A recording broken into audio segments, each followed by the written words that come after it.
દીકરો ઊંચા અવાજે બોલી રહ્યો હતો, માં, આ ઘરમાં રહેવું હોય તો તમારે અમારી વાત માનવી જ પડશે, નહીં તો તમારું ઠેકાણું બીજે ક્યાંક જોઈ લો. હું દિવસ રાત કોના માટે મહેનત કરું છું? જો મારા જ પરિવારને બંને ટાઈમનું ભોજન પણ કોઈ અણગમો કે ખીંચખીંચ વગર ન મળે, તમે મારા ઘરને શું સમજી રાખ્યું છે? આ મારું ઘર છે, કોઈ ધર્મશાળા નથી કે જ્યારે મન થયું ત્યારે તમારી બુઢી સહેલીને ઘરે બોલાવી લીધી અને મારી પત્ની પાસે ચા નાસ્તાની ફરમાઈશ કરતી રહી. હું આ સહન નહીં કરું. હું ભૂલી જઈશ કે તમે મારી માં છો. જો તમે ફરી આવી હરકત કરી તો મને તમને બહારનો રસ્તો બતાવતા 1 મિનિટ પણ નહીં લાગે. લક્ષ્મીજીનો દીકરો સંદીપ ફોન પર ચીસો પાડી રહ્યો હતો ત્યારે લક્ષ્મીજી ભોજન કરવા બેઠા હતા. દીકરાની આવી કડવી વાતો સાંભળીને લક્ષ્મીજીને જમવાનું મન જ નહોતું થતું, એટલે થાળીમાં જ જમવાનું છોડીને જ્યારે તે ઊભા થવા લાગ્યા ત્યારે વહુ અંજલિ તો જાણે તેમને ખાઈ જનારો રોબ લઈને તૈયાર જ ઊભી હતી. તેણે સિંહણની જેમ ગર્જના કરતા કહ્યું, કેમ માજી, જ્યારે જમવાનું મન નહોતું તો પહેલા કેમ ન કહ્યું? હવે જ્યારે જમવા બેઠા છો તો બધું ખાઈને જ ઉઠજો, નહીં તો ક્યારે ખાવાનું નહીં આપું. પછી બેસી રહેજો ભૂખ્યા તરસ્યા. બેઠા બેઠા ખાટલો તોડ્યા કરે છે અને અનાજનું નુકસાન પણ કરે છે. જ્યારે પોતે દિવસ રાત કમાશે ને ત્યારે ખબર પડશે કે પૈસા કેવી રીતે કમાવાય છે. ચૂપચાપ બેસીને ખાઓ, નહીં તો આ જ ભોજન આવતીકાલે સવારે પણ મળશે. ભલે તે ખરાબ હોય કે સારું રહે, તમારે ખાવું જ પડશે. લક્ષ્મીજી પોતાની આંખોમાં આંસુ લઈને પછી બધું જ ભોજન ખાવા લાગ્યા. બીજા દિવસે સવારે લક્ષ્મીજી ઉઠ્યા તો તેમને ખૂબ જ નબળાઈ મહેસૂસ થઈ રહી હતી. તે પોતાના રૂમમાંથી બહાર આવ્યા ત્યારે તેમણે વહુને કહ્યું, વહુ, મને બહુ નબળાઈ લાગે છે, શું તું મારા માટે ચા? લક્ષ્મીજીની વાત હજી પૂરી પણ નહોતી થઈ કે વહુ અંજલિ તેના પર ભડકતા બોલી, માજી, હું નાહવા જાઉં છું અને આ શું છાછા લગાવી રાખ્યું છે? દિવસભર બસ ચા પી પીને વાસણો સિંકમાં ભેગા કર્યા કરો છો. ખબર છે કેટલો સાબુ સોડા લાગે છે વાસણ ધોવામાં, પણ નહીં, તમારે તો બસ પૈસા બરબાદ કરવા છે, કરી લો. આટલું સાંભળીને લક્ષ્મીજી સંપૂર્ણપણે તૂટી ગયા હતા. પોતાના દીકરા અને વહુના રોજરોજના ઝઘડાથી પરેશાન થઈને લક્ષ્મીજી પોતાના રૂમમાં જઈને પોતાનો બેગ કાઢવા લાગ્યા. તેમાં પોતાના અમુક કપડાં મૂક્યા અને ઉદાસ મનથી પોતાના પતિનો ફોટો ઉપાડ્યો અને બોલ્યા, કેટલા લાડકોડથી પાળી પોષીને મોટો કર્યો હતો અમે, અમારા એકમાત્ર લાડકા દીકરાને, કહેતા તેઓ ત્યાં જ રડી પડ્યા. પરંતુ પછી વિચારવા લાગ્યા કે નહીં, આ નબળા પડવાનો સમય નથી. તેમણે પોતાની આંખોના આંસુ લૂછતા પોતાના પતિના ફોટાને પોતાના બેગમાં મૂક્યો અને પોતાની એક સહેલીને ફોન કર્યો જે વૃદ્ધાશ્રમમાં રહેતી હતી. ભરેલા ગળાથી તેમણે જણાવ્યું કે હવે તે પણ વૃદ્ધાશ્રમમાં જ રહેવા માંગે છે. આટલી વાત સાંભળતા જ તેમની સહેલી કમળાજી સ્તબ્ધ રહી ગઈ. તેની પાસે કંઈ પૂછવા માટે કોઈ શબ્દ જ ન બચ્યો. લક્ષ્મીજીએ ફક્ત એટલું જ કહ્યું કે હું રોજ રોજની કકળાટથી પરેશાન થઈ ગઈ છું અને 1 કલાકમાં તારી પાસે પહોંચી રહી છું. જે સમયે તે પોતાનું ઘર છોડીને પોતાનો બેગ લઈને નીકળવા લાગ્યા ત્યારે તેમણે જોયું કે તેમના દીકરા વહુ પોતાના રૂમમાં બેસીને ચા નાસ્તાનો આનંદ લઈ રહ્યા હતા. પરંતુ બેમાંથી કોઈએ ન પૂછ્યું કે તમે આ સામાન લઈને ક્યાં જઈ રહ્યા છો, અને ન તો કોઈએ તેમને રોકવાનો પ્રયત્ન કર્યો. રોજ રોજના અપમાન અને ધિક્કારભરી જિંદગીથી પરેશાન થઈને લક્ષ્મીજી વૃદ્ધાશ્રમ પહોંચી ગયા. થોડા સમયમાં તેમના વૃદ્ધાશ્રમમાં ઘણી સહેલીઓ બની ગઈ, કારણ કે તે ખૂબ જ મિલનસાર સ્વભાવના મહિલા હતા. તે બધા સાથે હાલચાલ પૂછતા અને વાતો કરતા. રોજ સવારે સૈર અને કસરત પણ કરતા. ધીમે ધીમે લક્ષ્મીજીને આશ્રમમાં સારું લાગવા માંડ્યું. ઘરની અપેક્ષાએ તેમને વૃદ્ધાશ્રમ શાંતિ આપી રહ્યું હતું. બધા લોકો એક સાથે ભોજન કરતા હતા. જ્યારે ઘરમાં રોજ રોજના કલેશથી લક્ષ્મીજીનું હૃદય છલણી થઈ ગયું હતું. હંમેશા પોતાના પતિના ફોટા સાથે વાત કરતા કહેતા હતા કે તમે તો મને પહેલા જ છોડીને ચાલ્યા ગયા, પરંતુ તે દીકરાએ પણ મારો સાથ ન આપ્યો, જેના માટે અમે ક્યારેય પોતાની રાત દિવસ એક કરી દીધી હતી. એક દિવસ લક્ષ્મીજી વૃદ્ધાશ્રમના પ્રાંગણમાં ફરી રહ્યા હતા, ત્યારે જ આશ્રમની બહાર એક કાર આવીને ઊભી રહી. વૃદ્ધાશ્રમના બધા લોકો તે કાર તરફ જોવા લાગ્યા અને વિચારવા લાગ્યા કે આજે ફરી કોઈ અભાગી બુઝુર્ગ આ વૃદ્ધાશ્રમમાં આવ્યા છે, જેણે ન જાણે કેટલા પ્રયત્નોથી પોતાના બાળકોને પાળી પોષીને ભણાવી ગણાવીને મોટા કર્યા હશે. આજે ફરી એવા કોઈ આંખોમાં આંસુ લઈને આ પ્રાંગણમાં પ્રવેશ કર્યો. કારમાંથી એક નવયુવાન છોકરો ઉતરો અને ત્યારબાદ એક સ્ત્રી, જે કદાચ તેની માતા હતી, તેનો હાથ પકડીને બહાર કાઢવા લાગ્યો. તે સ્ત્રીની ઉંમર લગભગ 70 વર્ષની આસપાસ હશે. માથા પર પાલવ હોવાને કારણે તેનો ચહેરો બરાબર દેખાતો નહોતો. થોડી જ વારમાં કારમાંથી લગભગ 30-35 વર્ષની એક અન્ય મહિલા ઉતરી, જેના હાથમાં એક બેગ હતો. તે મહિલાએ તે બેગ તે બુઝુર્ગ સ્ત્રીના હાથમાં થમાવ્યો અને તેમને કંઈક વાત કહેવા લાગી. તે બુઝુર્ગ સ્ત્રી ચૂપચાપ તે મહિલાની વાત સાંભળી રહી હતી.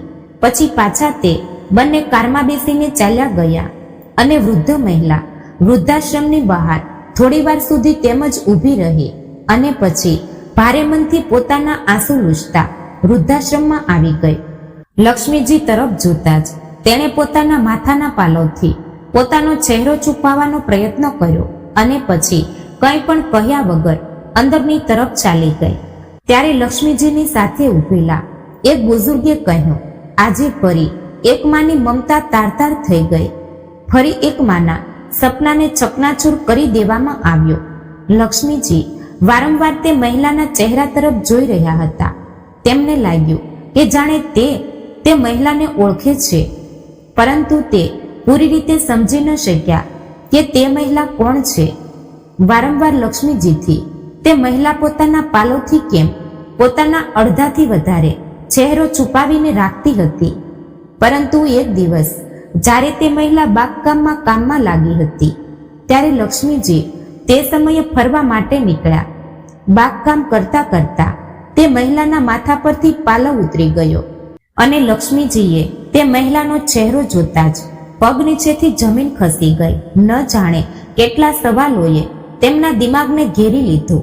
આ સમયે તેમની એક સહેલી પણ તેમની પાસે આવી અને બોલી, જમવાનું ખાવાનો સમય થઈ ગયો છે, તું ક્યાં ફરી રહી છે અને આટલી ગુમસુમ કેમ છે? બધા લોકો નાસ્તાની મેજ પર હાજર હતા, પણ તું નહોતી, એટલે હું તને બોલાવવા આવી છું. શું વાત છે? કોઈ પરેશાની છે કે શું? અરે નહીં, કંઈ પણ નહીં. થોડું ફરવા માટે બહાર નીકળી આવી હતી, બસ. હું આવી જ રહી હતી. ખાવાના રૂમમાં બેઠા પછી પણ લક્ષ્મીજીની નજર વારંવાર શાંતિદેવીને શોધી રહી હતી. તે તેમને પૂછવા માંગતા હતા કે આખરે એવું શું થયું કે તેમને અહીં આવવાનો વારો આવ્યો. તેમનો તો ભરેલો ભાદરેલો પરિવાર હતો અને હંમેશા કહેતા હતા કે તે પોતાના દીકરા વહુ સાથે ખુશ છે. પછી આજે એવું શું થઈ ગયું? લક્ષ્મીજી ત્યાં જ કોઈ વ્યક્તિને પૂછે છે કે 2 દિવસ પહેલા જે એક મહિલા વૃદ્ધાશ્રમમાં આવી હતી, તે આજે જમવાનું ખાવા નથી આવી. ત્યારે તેમણે જણાવ્યું, તે માતાજી આજે ખૂબ દુઃખી છે, એટલે તેમણે જમવાનું ખાવાની ના પાડી દીધી છે. પરેશાન પણ કેમ ન હોય, આખરે જે તેમના દીકરા વહુએ તેમની સાથે કર્યું છે, એવું તો કોઈ દુશ્મન સાથે પણ ન કરે.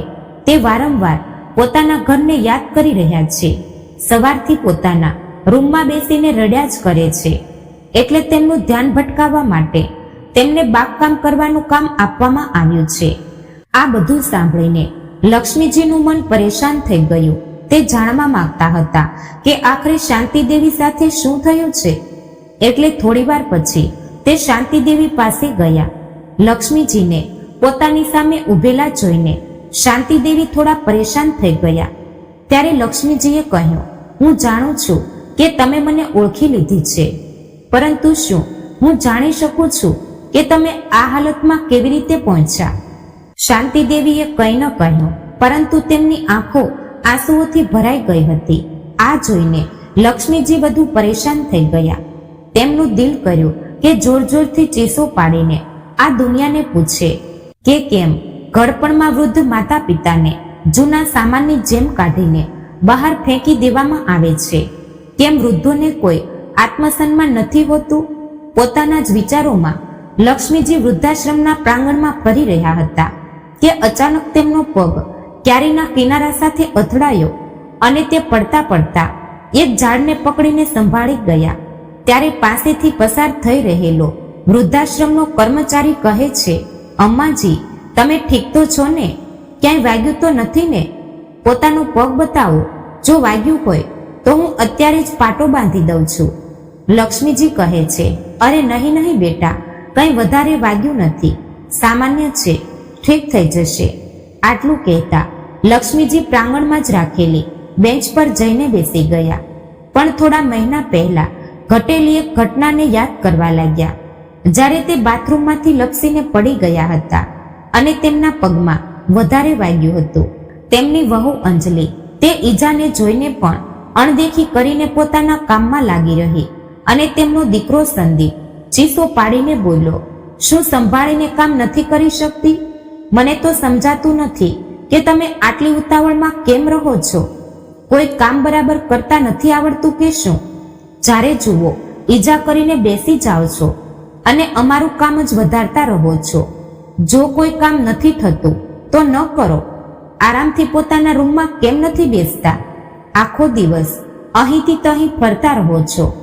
તેનાથી એટલું પણ ન થયું કે પોતાની માના હાલચાલ પૂછે કે ઈજા પર મલમ પટ્ટી કરે. એક દિવસ જ્યારે લક્ષ્મીજીના ચશ્મા તૂટી ગયા તો પોતાના દીકરાને કહેવા લાગ્યા, બેટા, મારા ચશ્મા ઠીક કરાવી દેજે, તૂટી ગયા છે, બરાબર દેખાતું નથી. આટલી વાત સાંભળતા જ વહુ વચ્ચે જ જોર જોરથી ચીસો પાડવા લાગી કે બસ ખાટલા પર બેઠા બેઠા ખર્ચા વધારતી રહે છે અને કોઈ કામ ધંધો તો કરતી નથી. બસ બાળકોની જેમ હરકતો થઈ ગઈ છે તમારી. ન જાણે એવું કેટલી વાર થયું હતું જ્યારે લક્ષ્મીજી પોતાના દીકરા વહુથી અપમાનિત થઈ ચૂક્યા હતા. પોતાના ભૂતકાળમાં ઝાંકતા લક્ષ્મીજી હજી પોતાના વિચારોમાં ખોવાયેલા જ હતા. ત્યારે સામેથી તેમના બુઝુર્ગ સહેલી કમલાજી આવતા દેખાયા. કમલાજીના ચહેરા પર મુસ્કાન હતી. તેમને જોઈને લક્ષ્મીજી બોલ્યા, શું વાત છે કમલા? આજે તો તું બહુ ખુશ દેખાઈ રહી છે. ત્યારે કમલાજીએ કહ્યું, આજે મારા દીકરાનો જન્મદિવસ છે. તેનો ફોન આવ્યો હતો કે આજે તે મને મળવા આવવાનો છે, એટલે હું બહુ ખુશ છું. ઘણા દિવસો પછી આજે તેનો ચહેરો જોવા મળશે. કમલાજીની વાતો સાંભળીને લક્ષ્મીજી કંઈક પરેશાન થઈ ગયા અને પોતાની સહેલીને બોલ્યા, જે દીકરાએ તારી આ હાલત કરી દીધી, તને વૃદ્ધાશ્રમમાં છોડીને ચાલ્યો ગયો, વર્ષોમાં ફક્ત થોડી વાર માટે તને મળવા માટે આવશે. તું તે દીકરા માટે ખુશ થઈ રહી છે. ત્યારે કમલાજી બોલી, હું તો એ જ વાતથી ખુશ છું કે ઓછામાં ઓછો મારો દીકરો મને મળવા તો આવી રહ્યો છે. મારા માટે આજ બહુ મોટી વાત છે. પરંતુ લક્ષ્મીજી તેમનાથી નારાજ થઈને તેમની વાતને સાંભળ્યા વગર પોતાના રૂમમાં જઈને બેસી ગયા. વિચારવા લાગ્યા કે આ કિસ્સો ફક્ત મારી સાથે કે શાંતિદેવી સાથે જ નહીં, વૃદ્ધાશ્રમમાં રહેતા દરેક બુઝુર્ગની કોઈને કોઈ કહાની છે અને બધાના જીવનમાં વૃદ્ધાશ્રમમાં રહેવા પાછળ કોઈને કોઈ કારણ જરૂર છે. કારણ વગર પોતાની મરજીથી કોઈ વૃદ્ધાશ્રમમાં નથી આવતું. જ્યાં સુધી એક વ્યક્તિ અંદર સુધી ભરાઈ નથી જતો ત્યાં સુધી તે અહીં આવવા માટે મજબૂર નથી થતો. પરંતુ જુઓ, આ વૃદ્ધ લોકો પોતાની તે કડવી વાતોને ભૂલીને પોતાની જિંદગીને અહીં વિતાવવા માટે મજબૂર છે. અમુક લોકો સમય પ્રમાણે પોતાને ઢાળી લે છે અને ખુશ રહેવાનો પ્રયત્ન કરે છે, જ્યારે અમુક લોકો મારા જેવા છે જે હંમેશા જ પોતાના બાળકોને, પોતાના દીકરા વહુને, પોતાના પૌત્ર પૌત્રીઓને યાદ કરીને આંખોમાં આંસુ વહાવતા રહે છે અને વારંવાર પોતાના ઘર પરિવારને યાદ કરે છે. મનમાં પોતાના ઘર માટે લગાવ પણ છે, પરંતુ તે ઘરમાં રહેતા દીકરા વહુએ આપેલા ઘા પણ છે. લક્ષ્મીજીને કવિતા લખવાનો ખૂબ શોખ હતો, એટલે પોતાનું દિલ બહેલાવવા માટે તે થોડીવાર માટે કવિતા લખવા બેસી જતા. એક દિવસ જ્યારે એક કાગળ પર પોતાના વિચારોને કવિતાનું રૂપ આપી રહ્યા હતા, ત્યારે તેના પર પોતાની હાલત વર્ણવતા તેમની આંખો આંસુઓથી છલકાઈ ગઈ.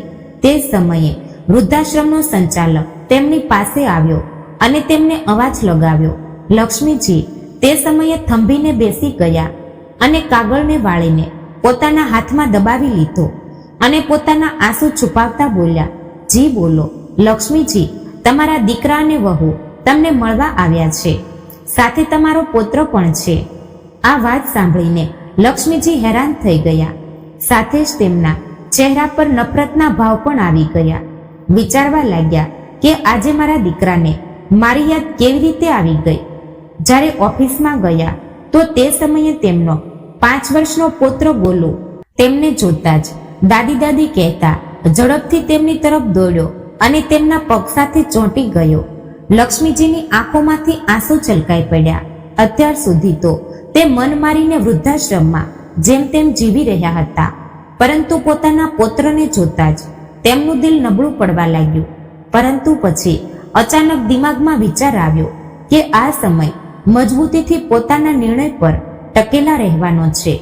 એવું વિચારતા ગુસ્સાથી પોતાના દીકરાને જોતા બોલ્યા, તું અહીં શું કરવા આવ્યો છે? ચાલ્યો જા અહીંથી, મને કોઈને મળવાની કોઈ જરૂર નથી. હું અહીં ખૂબ ખુશ છું અને પોતાની જિંદગી ખૂબ આરામથી કાપી રહી છું. ઓછામાં ઓછું અહીં મારી સાથે હસવા બોલવા વાળું તો કોઈ છે.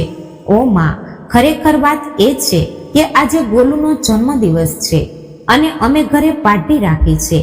ગોલુની ઈચ્છા છે કે તમે પણ તેના જન્મદિવસ પર હાજર રહો. જો તમે આવશો તો તમારા પુત્રને પણ બહુ સારું લાગશે. ત્યારે લક્ષ્મીજી બોલ્યા, જુઓ, હું તે ઘર છોડી ચૂકી છું અને હવે હું ત્યાં ફરીથી નથી જવા માંગતી.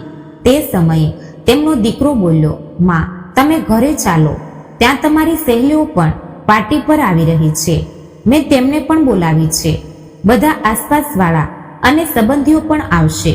બધા લોકો આવશે, તમારા વિશે પૂછશે, તો અમે શું કહીશું? ત્યારે લક્ષ્મીજી બોલ્યા, સારું, તો આજે મને પોતાના દીકરાના જન્મદિવસ માટે બોલાવવા નહીં, પરંતુ અપમાનથી બચવા માટે તું બોલાવવા આવ્યો છે.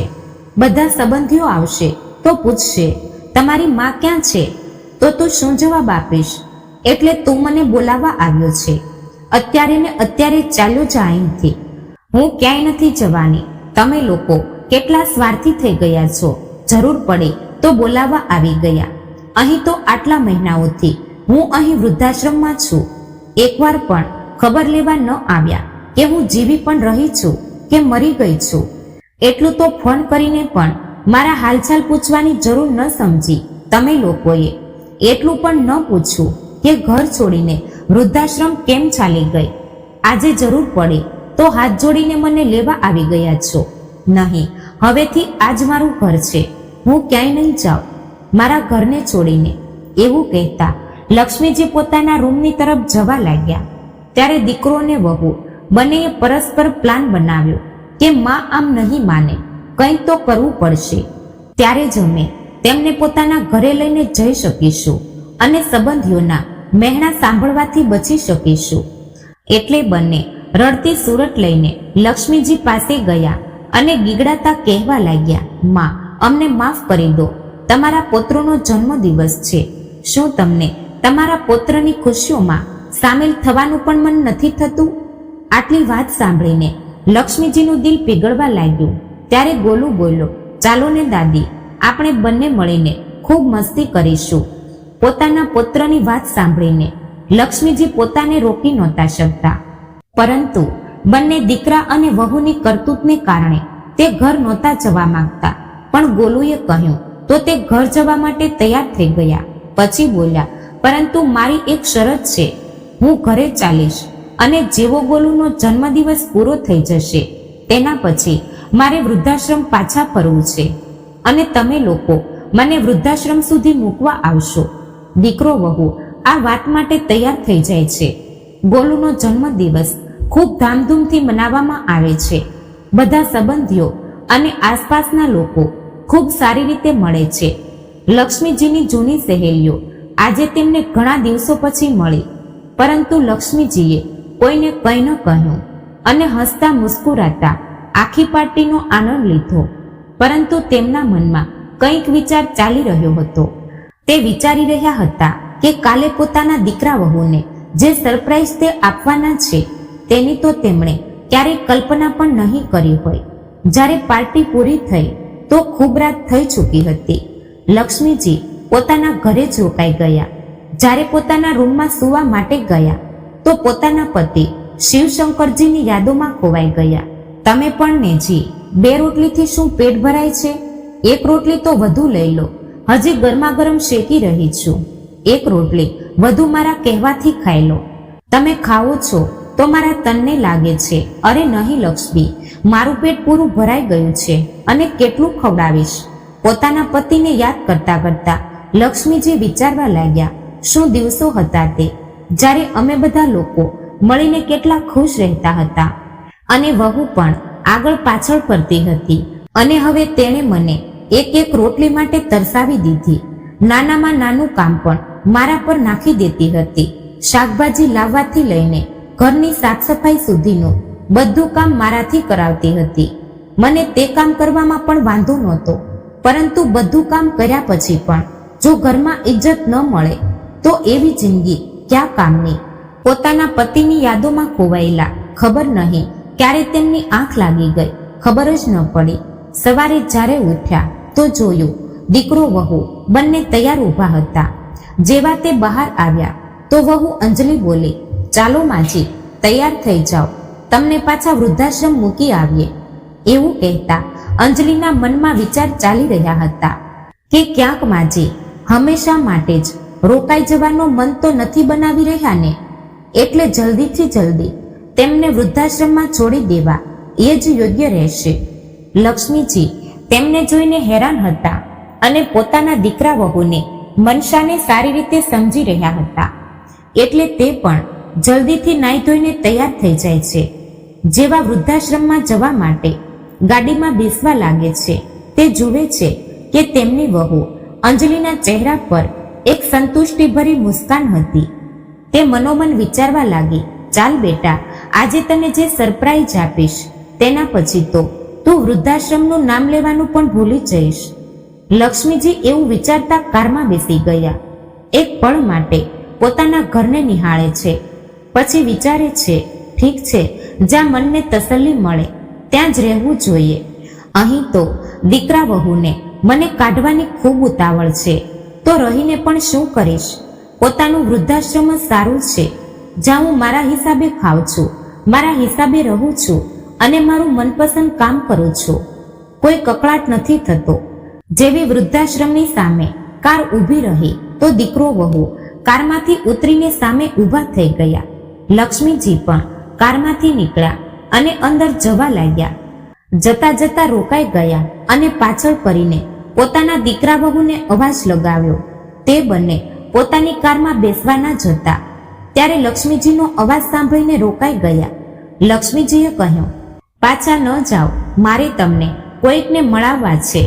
તેમના દીકરા વહુ પાછળ પાછળ ચાલી પડ્યા. વૃદ્ધાશ્રમના પ્રાંગણમાં પહોંચીને લક્ષ્મીજી ત્યાં જ કામ કરનાર એક વ્યક્તિને શાંતિદેવીને બોલાવવા માટે કહે છે. શાંતિદેવી જેવી બહાર આવી કે તરત જ લક્ષ્મીજીનો દીકરો સંદીપ તેમને જોઈને દંગ રહી જાય છે અને વહુ અંજલિને તો જાણે કાપો તો પણ લોહી ન નીકળે તેની હેરાનીનો ઠેકાણો નહોતો. દોડીને શાંતિદેવીને ગળે લાગી ગઈ અને ધ્રુસકે ધ્રુસકે રડવા લાગી અને બોલી, માં, તમે અહીં શું કરી રહ્યા છો? તમે અહીં ક્યારે આવ્યા અને તમે મને જણાવ્યું પણ નહીં? પરંતુ તેની વાતોનો શાંતિદેવીએ કોઈ જવાબ ન આપ્યો. પછી અંજલિ બોલી, મને તો એવું લાગતું જ હતું કે તમે ભાઈ અને ભાભી સાથે ખૂબ સારી રીતે રહી રહ્યા છો. ગઈકાલે જ મારી ભાભી સાથે વાત થઈ હતી. તેમણે પણ ન જણાવ્યું કે તમે વૃદ્ધાશ્રમમાં છો. હું તમારા વિશે ભાભીને કેટલા દિવસોથી પૂછી રહી હતી કે મા સાથે વાત નથી થઈ રહી, મા ક્યાં છે? એકવાર તો મારી વાત કરાવી દો. ત્યારે ભાભીએ કહ્યું કે તમે તીર્થયાત્રા પર ગયા છો એટલે મારી તમારી સાથે વાત ન થઈ શકી.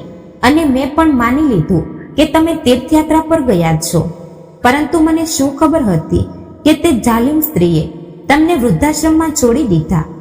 પોતાની દીકરીની વાત સાંભળીને શાંતિદેવી ધ્રુસકે રડવા લાગ્યા અને બોલ્યા, બેટા, તારા ભાઈ ભાભી જૂઠું બોલી રહ્યા હતા. મને 1 મહિના પહેલા જ તે લોકો વૃદ્ધાશ્રમમાં છોડીને ચાલ્યા ગયા હતા. પરંતુ માં, તમે મને ફોન કરીને જણાવી પણ તો શકતા હતા ને. હું તરત અહીં પહોંચી જાત. તે લોકોની હિંમત કેવી રીતે થઈ મારી માં સાથે આ બધું કરવાની?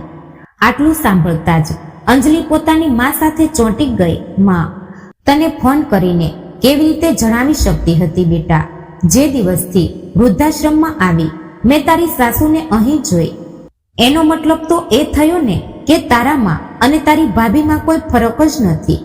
પછી હું તને ફોન કરીને તારા ભાઈ ભાભીની કરતૂત વિશે શું જણાવતી? આટલું કહેતા શાંતિદેવીએ તેને પોતાનાથી અલગ કરી દીધી.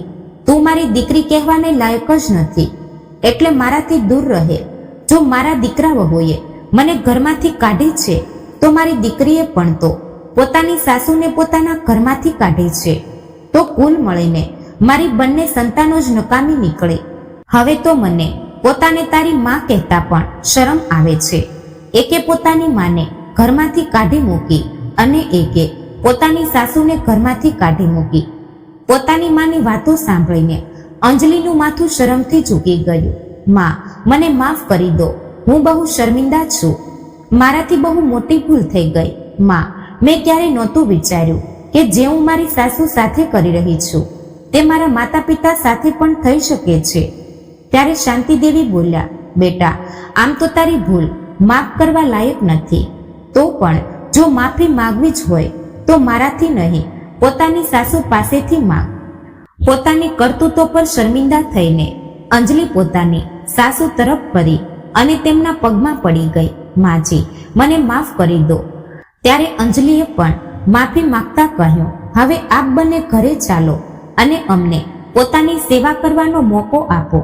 ત્યારે લક્ષ્મીજી અને શાંતિદેવી બંનેએ ઘરે જવાની ના પાડી દીધી અને કહ્યું કે અમને હવે અમારા વહુ દીકરા કે દીકરી પાસે નથી રહેવું.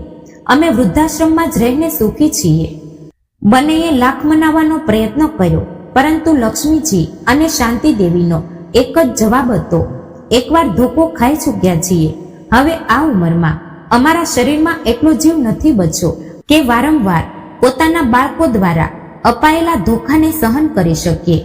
આટલું કહીને લક્ષ્મીજી અને શાંતિદેવી પોતપોતાના રૂમમાં ચાલ્યા ગયા. અંજલિ અને સંદીપ દુઃખી મનથી પોતાના ઘરે પાછા ચાલ્યા ગયા.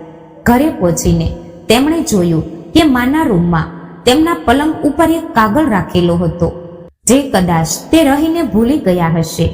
જ્યારે અંજલિએ તે કાગળ ખોલીને જોયો તો તેમાં તેના માએ એક કવિતા લખેલી હતી. શું કોઈએ જોયું છે? મોતના પહેલા પણ મોત આવે છે. હા, મેં જોયું છે. આજે મોતના પહેલા પણ મોત આવે છે. જ્યારે જિંદગી પોતાના આખરી પડાવ પર આવી જાય છે, શરીર પણ કામ નથી કરતું, ફક્ત શ્વાસ આવજા કરે છે. હા, મેં જોયું છે. મોતના પહેલા પણ મોત આવે છે. પોતાની મા દ્વારા લખેલા આ શબ્દોને જોઈને અંજલિના દિલ પર ન જાણે કેટલા તીર એકસાથે ભોંકાઈ રહ્યા હોય એવો અહેસાસ થયો અને ત્યાં અંજલિ હજી સુધી પોતાની માની હાલત જોઈને તે સદમામાંથી બહાર નહોતી આવી શકી. પરંતુ આજે તે બંને પાસે પસ્તાવા સિવાય બીજો કોઈ રસ્તો નહોતો બચ્યો. કોઈએ સાચું જ કહ્યું છે, સંતાનનું અસ્તિત્વ છે માતા પિતાની વજહથી, અને માતા પિતા વૃદ્ધાશ્રમમાં છે સંતાનની વજહથી. જ્યારે સંદીપનો દીકરો ગોલુ મોટો થયો ત્યારે તે પણ પોતાના પિતાને એવો જવાબ આપતો હતો જેવો જવાબ સંદીપ પોતાની માને આપતો હતો. અને જ્યારે સંદીપ કે અંજલિ તેને સમજાવતા કે અમે પોતાનું લોહી પાણી એક કરીને તારા માટે કેટલું બધું કર્યું છે, તેની કદર કર, તો તે કહેતો, આ તો દરેક માતા પિતાનો ધર્મ છે, તમે લોકોએ કયું અલગ કરી દીધું. અને એક દિવસ એવો આવ્યો કે ગોલુને વિદેશમાં નોકરી લગાવવા માટે સંદીપે પોતાનું તે ઘર પણ વેચી દીધું, એવું વિચારીને કે તેમનો દીકરો સારો પૈસા કમાવા લાગશે તો તેમને સુખપૂર્વક રાખશે. પરંતુ તેણે એવું ન કર્યું. તે એકવાર વિદેશ ગયો તો ફરી ક્યારે પોતાના માતા પિતા પાસે મળવા માટે પણ ન આવ્યો. તેણે વિદેશમાં જ એક ભારતીય છોકરી સાથે લગ્ન કરી લીધા અને પોતાનાથી દાદી અને નાનીને ત્યાં લઈ જઈને તેમની ખૂબ સેવા કરી. અહીં જ્યારે સંદીપ પાસે ભાડાના પૈસા આપવા માટે નહોતા તો તેના મકાન માલિકે તેમને ઘરમાંથી ધક્કા મારીને કાઢી મૂક્યા. તે દિવસે સંદીપને પોતાની માની ખૂબ યાદ આવી રહી હતી. જ્યારે આ બંને ભટકતા ભટકતા તે વૃદ્ધાશ્રમ પહોંચ્યા અને પોતાની માતા વિશે પૂછ્યું તો તેમને જણાવવામાં આવ્યું કે તેમનો પૌત્ર ગોલુ તેમને પોતાની સાથે વિદેશમાં લઈને ચાલ્યો ગયો. હવે તે દર અઠવાડિયે વિડીયો કોલિંગમાં અમારી સાથે વાતો કરે છે. સંદીપ અને અંજલિને પોતાના કરેલા પર ખૂબ અફસોસ થઈ રહ્યો હતો. હવે લક્ષ્મીજી અને શાંતિ દેવીજીએ અઠવાડિયાના છેલ્લા દિવસે રવિવારના દિવસે જ્યારે ગોલુની રજા હતી ત્યારે વિડીયો કોલિંગ કર્યું તો તેમાં પોતાના દીકરા વહુ અને દીકરી જમાઈને જોઈને અને ગોલુ પોતાના માતા પિતાને જોઈને દંગ રહી ગયો. ત્યાં પોતાના મા દીકરાને જોઈને સંદીપ અને અંજલિની આંખોમાં પણ આંસુ આવી ગયા. જ્યારે લક્ષ્મીજી બોલ્યા, બેટા, આ તો સમયનું પૈડું છે, ફરતું રહે છે. જેવું જેવું વાવશે તેવું જ કાપશે. આમાં હેરાન થવાની કોઈ વાત નથી. હવે તમે પણ સુખપૂર્વક રહો પોતાની અસલી ઉંમરમાં, પોતાની અસલી ઘરમાં. અમે તો પોતાના પૌત્ર અને પુત્રવધુ સાથે ખૂબ ખુશ છીએ, કહીને ફોન કાપી નાખ્યો. સંદીપ અને અંજલિ એકબીજાના આંસુ લૂસવા સિવાય કંઈ નહોતા કરી શકતા. તો મિત્રો, આ વાર્તા કેવી લાગી કોમેન્ટ બોક્સમાં જરૂર જણાવજો અને પસંદ આવી હોય તો ચેનલને લાઈક અને સબસ્ક્રાઇબ જરૂરથી કરી દેજો અને બાજુમાં આપેલા બેલ આઇકનને પ્રેસ કરી દેજો, જેથી કરીને અમારા દરેક નવા વિડીયોની માહિતી સૌથી પહેલા તમને મળતી રહે. તો ફરી મળીશું એક નવા વિડીયો સાથે. ત્યાં સુધી આપ સૌને જય શ્રી કૃષ્ણ, રાધે રાધે, હર હર મહાદેવ.